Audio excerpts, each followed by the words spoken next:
अस्सलामु अलैकुम मुअज़्ज़ज़ ख़वातीन व हज़रात, इस तरह की प्यारी प्यारी वीडियो देखने के लिए हमारे चैनल को सब्सक्राइब करें और बेल के आइकॉन को दबाएं ताकि आपको हमारी वीडियो सबसे पहले मिलती रहे। अस्सलामु अलैकुम दोस्तों, पेश खिदमत है अवतार एपिसोड नंबर 9। मैं ये जानता हूँ कि तुम उसकी पत्नी हो, मैंने बड़े पुरसकून लहजे में जवाब दिया। तुम दोनों मियाँ बीवी एक नंबर के शातिर, चालबाज और फराडी हो। तुम दोनों ने उसे धंधा बना रखा है। तुम मुझ जैसे शरीफों को फांस कर लाती हो, वही खेल खेलती हो जो तुमने मेरे साथ खेला। मैं चूँकि इसकी तय में पहुँच चुका था, इसलिए मैंने मौका से फ़ायदा उठाया। तुम्हारा पति बहुत बेगैरत है और उसने तुम्हें सिर्फ इस बात की इजाज़त दी हुई है कि शिकार के सामने बेलिबास हो जाओ, और ये ज़रूरी भी है, लेकिन मनमानी नहीं करने देना। तुम दोनों ये खेल कोई 2 बरस से खेल रहे हो और इस मकसद के लिए ये फ्लैट किराए पर लिया हुआ है, लेकिन आज एक गलत आदमी टकरा गया। शायद तुमने सुना होगा कि 100 दिन चोर के और 1 दिन बादशाह का। उसका हसीन चेहरा सफ़ेद पड़ता चला गया। फिर उसने फ़ौरन ही खुद पर काबू पाकर तकरार की, ये झूठ है, ये महज तुम्हारा क़यास है, तुम्हारे पास सबूत क्या है? जी, थाने में तुम्हारे पति सब इंस्पेक्टर हैं, उस थाने में गोपाल इंस्पेक्टर है। मैंने कहा, वो एक फ़र्द शिनाद ऑफिसर है। वो तुम्हें बहुत अच्छी तरह जानता है। उसे बिल्कुल भी खबर नहीं कि तुम दोनों मिलकर गोरख धंधा कर रहे हो। उसका ख्याल है कि तुम सियूरी के इलाके में 2 कमरों के फ्लैट में रहती हो। अगर मैं अभी और उसी वक्त उसे फ़ोन करके बुलाऊं, तो तुम दोनों बहुत बड़ी मुसीबत में गिरफ़्तार हो जाओगे। तुम्हारा पति ना सिर्फ मुलाजमत से महरूम हो जाएगा, बल्कि अंदर भी हो जाएगा। तुम दोनों उसे क्या हिसाब किताब दे सकोगे? इस फ्लैट का किराया 10,000 रुपये माहाना है, जबकि ये 30,000 रुपये से कम का नहीं है। ये एक मनशियात फरोश का फ्लैट है ना? वो कश खाते खाते रह गई। चंद लम्हों बाद उसने खौफज़दा लहजे में पूछा, तुम इतना सब कुछ कैसे जानते हो? और उसके बारे में सिर्फ 3 अफराद जानते हैं, एक मैं, दूसरा मेरा पति, तीसरा मेरे पति का दोस्त। तुम क्या बला हो? दरअसल मैं एक प्राइवेट जासूस हूँ, मैंने कहा। एक शख्स ने जो मुझसे मुतासर हुआ था, उसने मुझसे कहा और मेरी खिदमात हासिल कर ली। तुम दोनों मियाँ बीवी ने 25,000 की रकम उस गरीब से हथिया ली। अब मैं वो रकम लेकर जाऊंगा। रकम नहीं दी तो फिर इंस्पेक्टर गोपाल से रब्ता करूंगा। रकम मेरे पास कहाँ? वो हैरान होकर बोली। तो उसकी आवाज़ में अड़ताश था। मेरा पति ही आकर दे सकता है, उससे ले लेना। तुम्हारी अलमारी में 1.5 लाख की रकम रखी हुई है, मैंने कहा, और उसमें से तुम 25,000 की रकम और मेरी फ़ीस 10,000 रुपये दे दो। अगर तुमने इनकार किया तो मैं इंस्पेक्टर गोपाल को फ़ोन करके बुला लूँगा और फिर वो अलमारी में जो रकम ज़ब्त कर लेगा और तुम्हारे सरकारी जेवर तुम्हें पहना देगा। अब उसके पास उसके सिवा कोई चारा नहीं था कि मुझे रकम दे दे। वो बेडरूम में गई। थोड़ी देर बाद आई तो उसके हाथ में 35,000 रुपये की रकम थी और मैंने उसके हाथ से रकम ले ली, जेब में ठोंस ली और फिर उसका हाथ पकड़ा और वो हैरत से देखने लगी। मैं नाजायज़ फ़ायदा उठाना चाहता हूँ, मैंने कहा। तुम्हारा पति महीने में 3 मरतबा मालिक के फ्लैट के यहाँ भेजता है, जिसकी एवज़ तुम किराए की रसीद लेकर आती हो। मैं कोई 1 घंटे तक फ्लैट में रहा और फिर एक फाते के अंदाज से निकला। फिर मैंने पब्लिक फ़ोन बूथ से इंस्पेक्टर गोपाल को गुमनाम फ़ोन किया, उसे सारी सूरत हाल से आगाह किया और उसने मेरा बहुत बहुत शुक्रिया अदा किया कि मैंने उसे एक काली भेड़ के बारे में बताया। उस वक़्त शाम हो चुकी थी। बम्बई शहर रोशनियों से जगमगा उठा था। मुझे बड़े ज़ोर की भूख लग रही थी। मैं एक होटल में दाखिल हो गया। मुझ पर एक नशा सा तारी था। साधना एक ऐसी औरत थी जिसे जल्द भुलाया नहीं जा सकता था। मुझे इस बात पर कोई अफसोस नहीं था कि मैंने मुखबरी कर दी। दोनों मियाँ बीवी अभी तक कितने ही सादा लोह लोगों को शिकार कर चुके थे। अगर मैं ड्रापसी नहीं करता, मुखबरी नहीं करता, तो ये सिलसिला दराज होता चला जाता। मैं तो बुरे लोगों के साथ बुरा था और उनसे हर तरह का फ़ायदा उठाता था। ये पाप नहीं था। इस शहर में जुर्म की कोई कमी नहीं थी। रोज़ाना सुबह होते ही कितने जुर्म का आगाज़ हो जाता और सारी रात तक जारी रहता। एक पहिया था जो घूम रहा था और उस शहर में जो गंध थी, मैं 10 सदियों में भी साफ़ नहीं कर सकता था। जितना कर सकता था कर रहा था, ये मेरा फ़र्ज़ था। मैंने पुरतकल्लफ खाना खाया। 9 बजने में 10 मिनट बाकी थे। फिर मैं एक नई फिल्म देखने चला गया। आखिरी शो देखकर घर लौटा। सुबह देर से बेदार हुआ, नाश्ता किया, फिर सो गया। बेदार हुआ तो सह-पैर हो रही थी। मैं एक रेस्टोरेंट से शाम का नाश्ता लेकर गौतम के यहाँ पहुँचा। मेरा वहाँ बड़ी गर्मजोशी और वालहाना अंदाज से इस्तकबाल किया गया। गौतम रहा होकर कुछ देर पहले ही पहुंचा था और उसके यहाँ जश्न का सा समा था। गौतम मुझे देखते ही बहुत खुश हो गया। बड़ी अकीदत से इस तरह मिला जैसे मैं कोई बहुत ही बड़ा और दुनिया का अजीम तरीन इंसान हूँ। उसने मेरा बहुत बहुत शुक्रिया अदा किया कि मैं उसे तख्तादार से बचा लाया हूँ और उसकी माँ जिस पर एक सरशारी सी तारी थी, जैसे आज वो अपनी माँ बनी हो और उसने बेटे को जन्म दिया हो। कामनी अपनी खूबसूरत स्याह आंखों में मेरे लिए न जाने क्या क्या पैगामात लिए हुए थी। मैं वहाँ बड़ी देर तक बैठा रहा। मेरी बड़ी खातर मदारत हो रही थी। जब पड़ोस की औरतें गौतम की रिहाई पर उसकी माँ को मुबारकबाद देने आई थी और वहाँ कामनी भी मौजूद थी, तो मैं गौतम और उसके कमरे में ले गया। और जब मैंने उसे रजनी और शांति से तल्लुकात का जिक्र किया तो वह बुरी तरह घबरा गया, हरासा और परेशान हो गया। उसने उससे इनकार किया और जब मैंने जेब में से उसकी तस्वीरें और नेगेटिव्स निकाल कर दिया तो उसका सर नदामत से झुक गया। और फिर मैंने उसे दोनों चीज़ें देकर कहा कि इन्हें तलब कर दो और इज्जत की ज़िंदगी बसर करने की कोशिश करो। अगर तुम फिर से गलाजत के दलदल में गिर गए तो तुम्हें निकालने वाला कोई ना होगा और तुम्हारा बहुत बुरा हश्र होगा। मैं जब गौतम के यहाँ से निकला तो 6 बजने में 10 मिनट बाकी थे। इंपीरियल सिनेमा में एक बहुत पुरानी फिल्म मदर इंडिया लगी हुई थी। महबूब की फिल्म थी। उसमें नरगिस, संजय दत्त, राजकुमार और राजिंदर अदाकार थे और उस फिल्म की 1.5 साल बाद नुमाइश होती थी। नई फिल्म से ज़्यादा रश लेती थी क्योंकि उसमें एक नहीं बहुत सारी खूबियाँ थी। एक तो नरगिस ने बेमिसाल अदाकारी की थी और उसकी कहानी और गाने भी एक से एक बढ़कर थे। महबूब ने दूसरे अदाकारों से भी खूब काम लिया था। उस फिल्म की सबसे बड़ी खूबी ये थी कि एक साफ सुथरी फिल्म थी। आजकल जो हिंदुस्तानी फिल्में बन रही थी वो बड़ी लच्छर, बेहुदा और फहश फिल्में होती थी। उसमें उरियानी के सिवा कुछ नहीं होता था, कोई कहानी ही नहीं होती थी। ऐसे लगता था कि फिल्म हीरोइन के जिस्मानी नुमाइश के लिए बनाई गई है। लिपटा लिपटी के मुनाजरों की भरमार होती। जब कोई किसी अच्छी पुरानी फिल्म की नुमाइश होती तो बड़ा रश लेती थी। मैं इस फिल्म को मुतअद्दिद बार देख चुका था। जब भी देखा मैंने एक नया लुत्फ़ महसूस किया। मैं इस फिल्म को देख कर निकला और सिनेमा हॉल के बाहर जो मदारसी होटल था उसमें खाना खाया। होटल से निकला तो रात के 10 बज चुके थे। मैं सीधा घर की तरफ हो लिया। जब फ्लैट पर पहुंचा तो देखा कि अंदर रोशनी हो रही है। मैं हैरान हुआ कि मेरे फ्लैट में कौन हो सकता है। मैं कभी कभी अपना फ्लैट मुस्तकफल करना भूल जाता था। कभी ऐसा नहीं हुआ था कि दरवाज़ा मुतकफल ना होने की सूरत में चोरी की वारदात हुई हो। मैं फ्लैट में दाखिल हुआ तो कामनी को ख्वाबगाह में पाया। वो जिस आलम में मेरे बिस्तर पर लेटी एक फिल्मी रसाले की वर्कगर्दानी कर रही थी, उसने मुझे चौंका दिया और उसने मेरी आहट पाकर मेरी तरफ मुस्कुराकर देखा और बिस्तर से निकलकर रिसाला तपाई पर रख दिया और फिर वो मेरे सामने आकर खड़ी हो गई। उसकी बड़ी बड़ी स्याह चमकदार आंखों में मस्ती भरी हुई थी और उसने मकबूल निगाहों से मुझे देखा। उसके चेहरे पर शौकी थी और जिसने उसके हुस्न को और निखार दिया था और उसके सुर्ख गदाद रसीले होंठों पर एक जानी दावत मचल रही थी। हेलो, उसने रस भरी आवाज़ में कहा। कामनी। मैंने उसकी तरफ हैरत से देखा। तुम और इस वक्त खैरियत तो है? हाँ, मैं कामनी हूँ, उसने जवाब दिया। देवा, मैं कब से तुम्हारा इंतज़ार कर रही हूँ। तुम हमारे यहाँ से कहाँ चले गए थे? क्यों? मैंने उसकी आंखों में झांकते हुए कहा। तुमसे किसने कहा था यहाँ आने और मेरा इंतज़ार करने के लिए? दिल ने, वो शौकी से बोली। दिल ने बहुत मजबूर किया तो मैं बेइख्तियार चली आई। तुम जानते हो कि दिल पर कोई इख्तियार नहीं होता। ओहो, दिल के हाथों मजबूर होकर, मैंने जवाब दिया।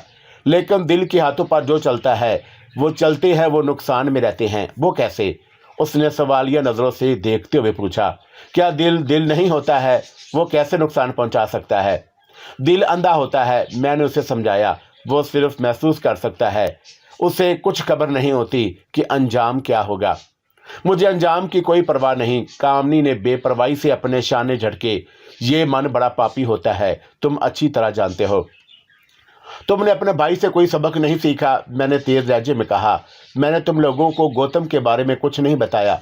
बज़ाहिर तुम लोगों को सिर्फ इतना मालूम है कि वो किसी से मिलने उस इमारत में गया था, लेकिन वो बेचारा शांति के कत्ल केस में मुलव्वस हो गया।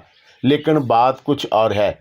उसने दिल के हाथों पे ये सब कुछ जिल्लत और मुसीबत उठाई है। क्या तुम भी यही चाहती हो? मेरी किस्मत में क्या लिखा है मैं नहीं जानती। उसने मेरे गले में अपनी बाहें हमायल कर दी। मुझे आज की रात रोकने दो। नहीं, मैंने उससे कहा कि तुम रात की बात कर रही हो, तुम्हें 10 मिनट के लिए भी रुकने नहीं दे सकता। अपनी जवानी और जज्बात को काबू में रखो। शांति के बास ने तुम्हें मोहब्बत के नाम पर फरेब दिया। अब भी तुम्हारी आंखें नहीं खुली। तुम शराब के पीछे मत भागो। तुम अंधाधुंध दौड़ रही हो। तुम्हें एक ठोकर लग चुकी है। तुम एक गरीब माँ की बेटी हो। वो इज्जतदार औरत है। तुमने और तुम्हारी जवानी ने कोई गुल खिलाए तो कोई देवा तुम्हें बचाने नहीं आएगा। अब आइंदा तुम इस फ्लैट का रुख नहीं करना। कामनी की आंखों में ऐसी खुद सुपुर्दगी थी कि मेरी जगह कोई और होता तो वह बहक जाता। मैं कोई ऐसा पारसा नहीं था कि कामनी की ख्वाहिश रद्द ना करता। मैं अच्छी और मासूम लड़कियों की तरफ देखता भी नहीं था। मैंने उसे एक 100 रुपये का नोट देकर रुखसत किया। मैं नहीं चाहता था कि उसे मैला करूं। मैंने उसे रुखसत करने से कबल समझाया कि वह अनजाने रास्ते पर ना चले। दूसरे दिन सुबह मुझे पूना से मेरी एक दरीना दोस्त किरण कुमार का फ़ोन आया कि इतवार के दिन उसकी छोटी बहन करीना की शादी है। किरण कुमार की माली हालात ज़्यादा अच्छे नहीं। मैंने सोचा कि चलकर उसकी माली मदद करनी चाहिए ताकि उसकी बहन ससुराल में इज्जत और सुकून से रहे। उसकी सास, नंदे और देवर ताना न दें वो जहेज़ में क्या लाई, उसके भाई ने क्या दिया। हिंदुस्तान में ये आम सी बात थी कि जो लड़की जहेज़ में मतलूबा चीज़ें नहीं लाती, उसके ससुराल वाले ना सिर्फ उसकी ज़िंदगी अजीरन बना देते बल्कि उसे किसी न किसी तरह जान से मार देते हैं। कोई जला देता है तेल छिड़कर और कोई खाने में जहर मिलाकर। मैंने 1 लाख रुपए की रकम ली और 12 बजे की ट्रेन से पूना रवाना हो गया। अभी शादी में 3 दिन बाकी थे और मैं उसे ये रकम आज ही ले जाकर देना चाहता था ताकि अगर उसे किसी चीज़ की ज़रूरत हो, ख़रीदारी करने हो तो शादी से पहले ही कर ले। किरण कुमार पहले मुंबई में रहता था। पूना उसका तबादला हुआ तो उसे जाना पड़ा। वो 5 बरस से पूना में ही रह रहा था और यहाँ से जाने के बाद मैं उससे मिल ना सका था। मैं जिस कंपार्टमेंट में बैठा हुआ था वो ज़्यादा बड़ा हुआ नहीं था। उसमें लड़कियां, औरतें और मर्द भी सफ़र कर रहे थे। मैं 2 मुसाफिरों को देखकर चौंक गया। मैं उन दोनों को बहुत अच्छी तरह जानता था, लेकिन वो मुझे नहीं जानते थे। ये दोनों छटे हुए बदमाश थे, जेब तराश भी थे और बहुत बड़े ठग भी। उन्होंने एक शिकार को नरगे में लिया हुआ था और शिकार का नाम गोपीनाथ था। उसके पास 20,000 की रकम थी। वो ये रकम अपने बड़े भाई से लेकर जा रहा था और उसकी सास सख्त बीमार थी और अस्पताल में ज़ायरे इलाज थी। उसके ऑपरेशन के लिए 20,000 की ज़रूरत थी और उन 2 बदमाशों में से एक का नाम रामू और दूसरे का ठाकुर काके के नाम से मशहूर था। और रामू गोपीनाथ के बाएं जानब और ठाकुर दाएं जानब। गोपीनाथ बड़ा सादा लो इंसान था और उन दोनों ने बातों बातों में गोपीनाथ से बहुत कुछ मालूम कर लिया था। गोपीनाथ ने उन्हें बता दिया कि वह अपनी सास के इलाज के लिए भाई से 20,000 की रकम लेकर जा रहा है। रामू ने हाथ की सफाई उस वक्त दिखाई जब गोपीनाथ एक स्टेशन पर चाय पीने के लिए उठा। वो प्लेटफार्म पर उतरा तो रामू भी उतरा था। प्लेटफार्म पर भीड़ थी। रामू ने बड़ी सफाई से उसका बटवा उड़ाकर ठाकुर को दे दिया था। गोपीनाथ को खबर भी ना हो सकी। जब ट्रेन चल पड़ी तो टिकट चेकर भी उसके कंपार्टमेंट में सवार हो गया। टिकट चेकर ने जब गोपीनाथ से टिकट मांगा तो उसने जेब बटवा निकालने के लिए हाथ डाला। दूसरे लम्हे उसने शोर मचा दिया, मेरा बटवा, मेरा बटवा, मेरी 20,000 की रकम, उसमें मेरा टिकट भी था। हाय राम, मैं क्या करूं, किसी ने मेरा बटवा उड़ा लिया। गोपीनाथ 30 वर्ष का एक खूबसूरत वजीह और दराज कद शख्स था और उसके होश उड़ गए थे। उस पर एक नहीं 2 मुसीबतें नाज़िल हो गईं। एक तो रकम गायब हो गई और दूसरा टिकट भी गायब था। बगैर टिकट के सफ़र करने पर उसे हवालात की हवा खाना पड़ती। और रामू ने उसे कहा था कि जब वो चाय पीने ट्रेन से उतरा था तो प्लेटफार्म पर किसी ने तुम्हारा बटवा उड़ा लिया है। गोपीनाथ ने उसकी बात का यकीन कर लिया था और उसके सिवा चारा भी नहीं था। एक तरह से उसकी बात गोपीनाथ को सच मालूम हुई कि मैं ठाकुर के सामने जाकर खड़ा हो गया और ठाकुर मैंने उसे मुखातब किया तो वो मेरी ज़ुबान से अपना नाम सुनकर चौंका। तुम शराफत से गोपीनाथ का बटवा दे दो, वरना अच्छा नहीं होगा। ये गरीब वैसे ही सख्त परेशान है। कौन सा बटवा, कैसा बटवा? ठाकुर ने हैरत से कहा। इसका बटवा मेरे पास कहाँ से आ गया? तुम्हारा दिमाग तो खराब नहीं? प्लेटफार्म पर रामू ने, जो तुम्हारा साथी है, उसकी जेब से बटवा निकालकर तुम्हें दिया है। मैंने कहा, बेवकूफ़ ना बनाओ। तू क्या बकवास कर रहा है? रामू उठकर मेरे सामने खम ठोंक कर खड़ा हो गया और उसके लहजे से रौनक टपक रही थी। चुप कर। बकवास मैं नहीं, तुम कर रहे हो, मैंने करख्त लहजे में जवाब दिया। मैं तुम दोनों को बहुत अच्छी तरह जानता हूँ। तुम दोनों एक नंबरी बदमाश जेब तराश हो। मैंने खुद अपनी आंखों से तुम्हें गोपीनाथ की जेब से बटवा निकालकर ठाकुर को देते हुए देखा है। एक उम्र रसीदा मुसाफिर ने उठकर मुझसे कहा, किसी पर बिला वजह इल्जाम मत लगाओ। तुम्हारे पास इसका क्या सबूत है? इसका कोई सबूत नहीं होता है, मैंने कहा, लेकिन एक सबूत है। वो ये कि इसकी तलाशी ली जाए। बटवा इसकी जेब में है। मेरे जेब में जो बटवा है वो मेरा है, ठाकर ने कहा। खबरदार, जो किसी ने मेरी तलाशी लेने की कोशिश की, उसे मार मार कर सूअर बना दूंगा। मेरे बटवे में मेरी पत्नी की तस्वीरें, मेरे दफ्तर का शनाख्ती कार्ड और मेरे भाई का एक खत भी है, गोपीनाथ ने कहा। हाँ हाँ, इसकी तलाशी ले लो। मुसाफिरों ने बीक वक़्त कहा, और उन साहब ने जो बताया है वो सच है या झूठ पता चल जाएगा। मैं अभी पुलिस को बुलाकर लाता हूँ, चिकर चाकर ने कहा, और दूसरे कंपार्टमेंट में मौजूद है, उन्हें जाने मत दो, रोके रखो। पुलिस का नाम सोते ही उन दोनों की हालत खराब हो गई। ठाकर ने जेब से बटवा निकालकर फर्श पर फेंका और फिर वो रामू और उस कंपार्टमेंट से निकलकर दूसरे वाले कंपार्टमेंट की तरफ भागे। भागते वक्त रामू मुझसे टकराया था और मैंने रामू का बटवा निकाल लिया। उसे खबर भी ना हो सकी। गोपीनाथ ने अपना बटवा उठाकर उसे खोलकर देखा और उसमें रकम और टिकट भी मौजूद था, और उसने बटवे को सीने से लगाया। फिर एक गहरा सांस लिया और उसकी आंखों में खुशी के आंसू भर गए। फिर उसने बटवे में से अपना टिकट निकालकर चेकर की तरफ बढ़ा दिया। दोस्त, आपने ना सिर्फ मुझ पर बल्कि मेरी सास पर भी एहसान किया है। मैं उससे जिंदगी भर नहीं भूल सकता। बटवा ना मिलता तो मैं लुट जाता और मेरी माँ मर जाती। आप तो मेरे लिए भगवान के अवतार साबित हुए हैं। भगवान आपको सदा सुखी रखे। उसकी आवाज़ भर्रा गई। जब मैंने उसे बताया कि मैं पूना जा रहा हूँ तो वह बहुत खुश हुआ। वो भी पूना जा रहा था और उसने अपना पता बता दिया और मुझसे कहा कि मैं उससे ज़रूर मिलूं। उसके यहाँ 2-1 दिन मेहमान रहूं, और मैंने उसे वादा किया कि मैं उससे ज़रूर मिलूंगा। अब स्टेशन से बाहर आकर उसने एक टैक्सी ली। मुझे किरण कुमार के हाथ छोड़कर वो चला गया।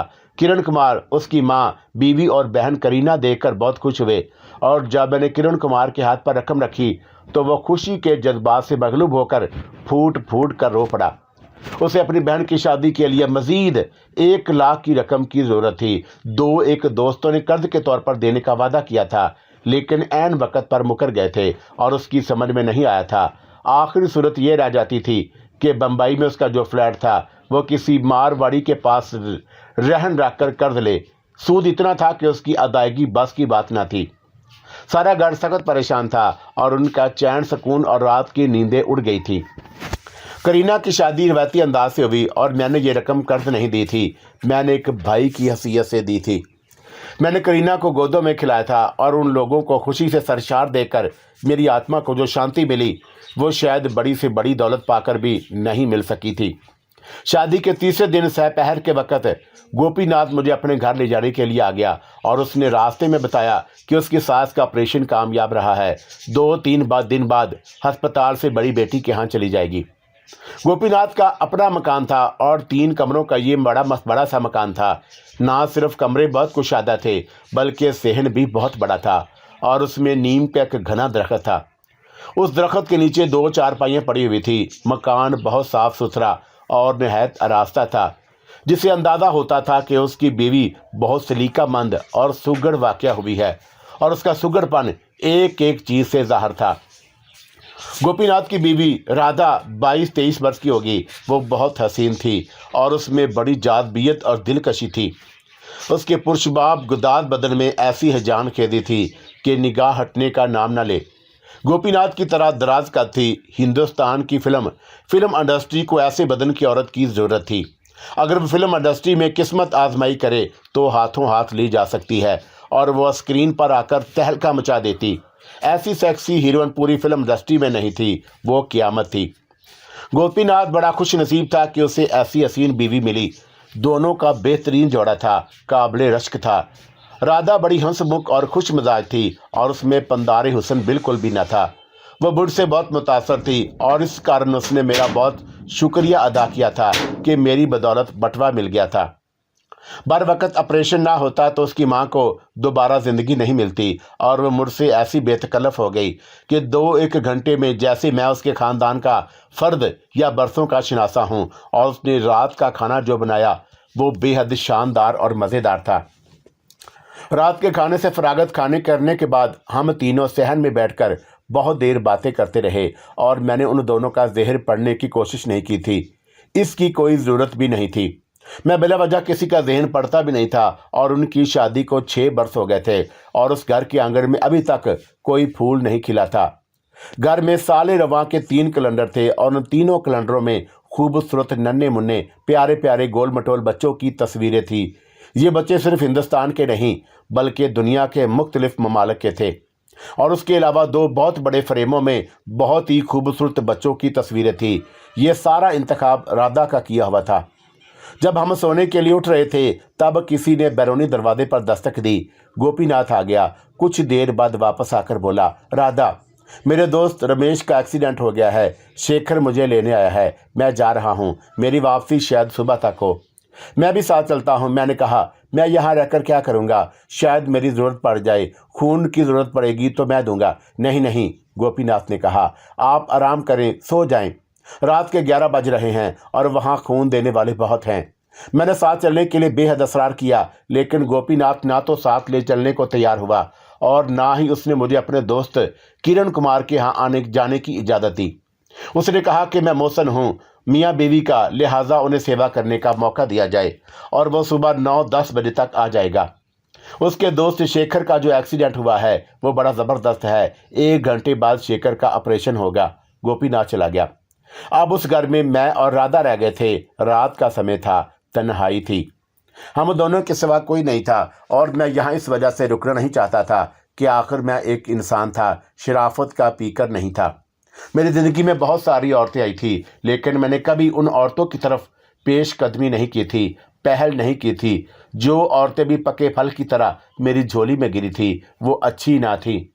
मैंने कभी भी किसी शरीफ और अच्छी लड़की को आलूदा नहीं किया और उससे फ़ायदा नहीं उठाया था। लेकिन ये राधा, उसका हुस्न शबाब बड़ा ख़तरनाक था। वो किसी ऐसी जहरीली नागिन की तरह दिखाई देती जो मौका पाते ही डस लेगी। लेकिन मुझे उसका इत्मीनान था कि राधा मेरी झोली में नहीं गिरेगी। हर औरत कमज़ोर नहीं होती। मैं किसी किस्सा कहानी के राजकुमार की तरह नहीं था। गोपीनाथ मुझसे कहीं खूबसूरत, वजी और दराज का था। वो औरतों का आइडियल था।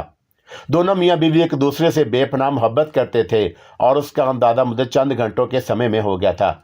ऐसी औरत गलाजत की पस्ती में कैसे गिर सकती थी? अपने शोहर के बसवास को कैसे पारा पारा कर सकती थी? गोपीनाथ को भी मुझ पर भरोसा था और अपनी पत्नी पर भी, इसलिए वो एक गैर और अजनबी मर्द को छोड़ गया था। लेकिन वो ये भूल गया था कि आदमी और नाग की एक ही फितरत होती है, वो डसने से बाज नहीं रहता।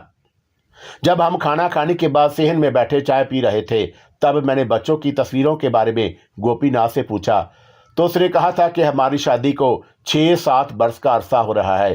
राधा चूंकि एक औरत है, हर औरत की फितरी ख्वाहिश होती है कि वो माँ बन जाए, क्योंकि बच्चे के बगैर उसे आप को अधूरा और ना अपने आप को नामुकम्मल समझती है। भगवान को अभी मंजूर नहीं। हिंदुस्तान में इधर शादी हुई और उधर औरत बच्चे की माँ बन गई। किसी किसी के 4-4, 6-6 बच्चे हैं, लेकिन कितनी बदनसीबी की बात है कि एक बच्चा भी हमारा नहीं। राधा जहाँ कहीं खूबसूरत बच्चों की तस्वीरें देखती है वो खरीद लाती है और उसने बच्चों की तस्वीरों की मुतअद्दद एल्बमें बना रखी हैं। वो उन्हें फुर्सत के औकात में देखती रहती है। सरे राह भी गोद के 1-2 बरस के सगे बच्चे को देखती है तो उन्हें उठा लेती है, प्यार करती है, बेतहाशा चूमती है। काश के भगवान उसकी गोद भर दे और उसके अंदर ममता जो माही बेआब की तरह तड़प रही है उसे करार तो आ जाए।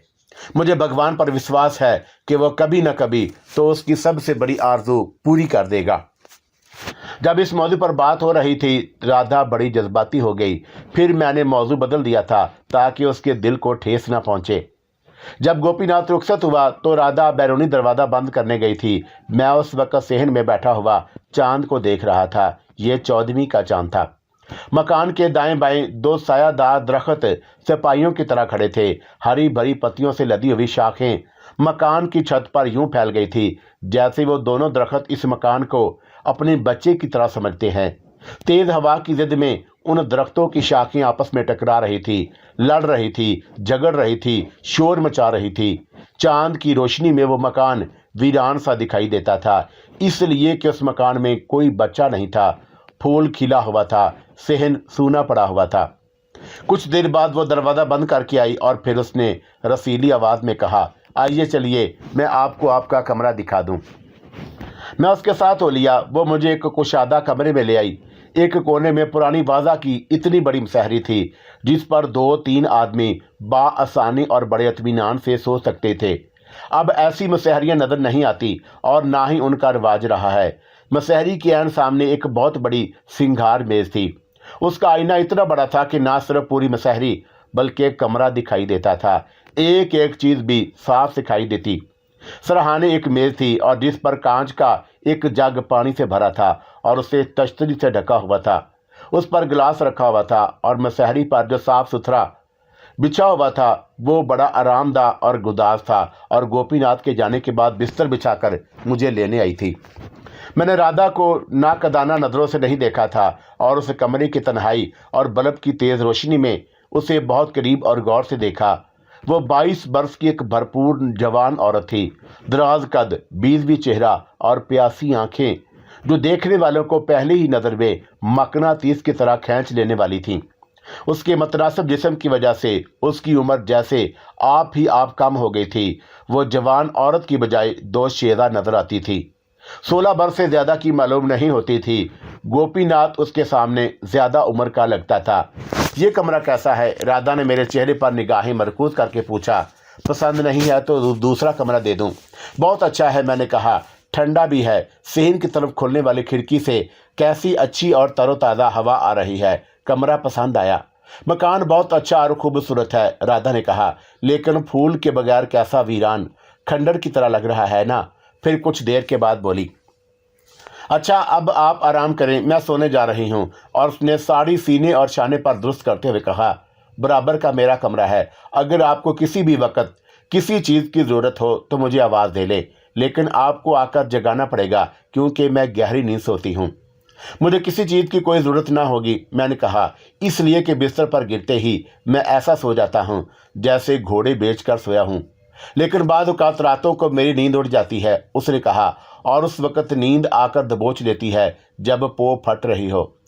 किस लिए ऐसा होता है? मैंने पूछा। आपको क्या परेशानी है? कहीं इसलिए तो नहीं कि ऐसे एहसास महरूमी सोने नहीं देती है? इसलिए कि मुझे माजी बहुत याद आता है, वो अफसुर्दगी से कहने लगी। मेरी माँ बचपन ही में मर गई थी और मैंने अपनी ज़िंदगी में बहुत दुख उठाए हैं, मुसीबतों का एक समंदर पार किया है। मैं एक तन्हा, यतीम और लावारिस लड़की थी। दूसरों के घर में काम करके ज़िंदगी गुजारती। कोई रिश्तेदार काम आया और ना उसने सहारा दिया। फिर मेरी शादी एक ऐसे शख्स से कर दी गई जो दिन रात नशे में डूबा रहता। मेरी पहली सुहागरात बड़ी अजीबोगरीब थी। उसने घूंघट उठाकर मेरा चेहरा देखा और बोला, मुझसे कहा गया था कि तुम बहुत हसीन हो, लेकिन गलत नहीं कहा गया।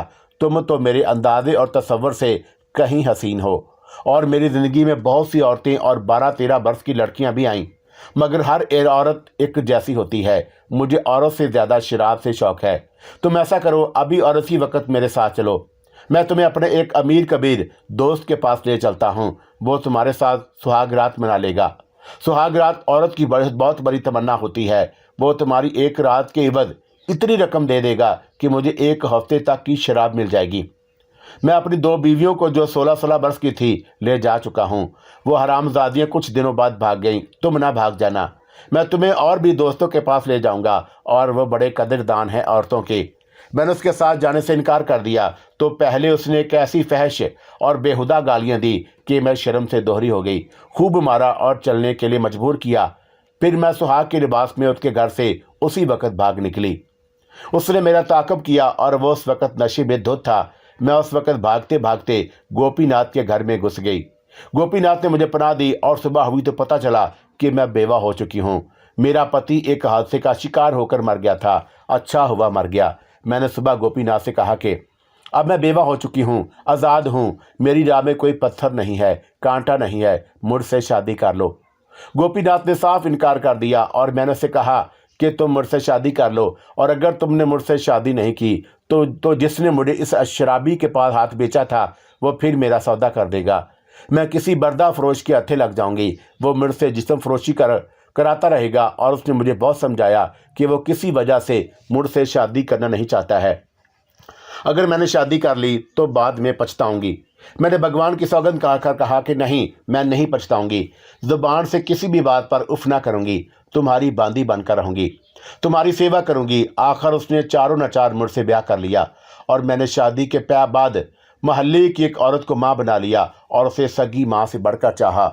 उसने और उसकी बेटी ने भी मुझे बहुत प्यार दिया और उसके प्यार ने मेरे जख्मों पर मरहम रखा था। मेरे दिल में बहुत अरमान थे। मैं भी सोचती हूँ कि दूसरी औरतों की तरह मेरा भी ऐसा घर हो जिसमें फूल खिले हुए हों। मैंने गोपीनाथ से शादी करने से पहले कहा था कि मैं तुम्हारे घर को स्वर्ग का नमूना बना दूंगी। जिंदगी की कितनी ही सर्दियां और गर्मियां झील कर मुझे ये घर नसीब हुआ है। इस ख्वाब को पूरा करने के लिए मैंने एक अजनबी का हाथ थाम लिया। शादी के बाद मुझे पता चला कि औरत जिस प्यार की तलाश में भटकती है वो प्यार मुझे ना मिला तो मैं अपने घर को स्वर्ग ना बना सकूंगी। गोपीनाथ ने मुझे मसाली प्यार दिया।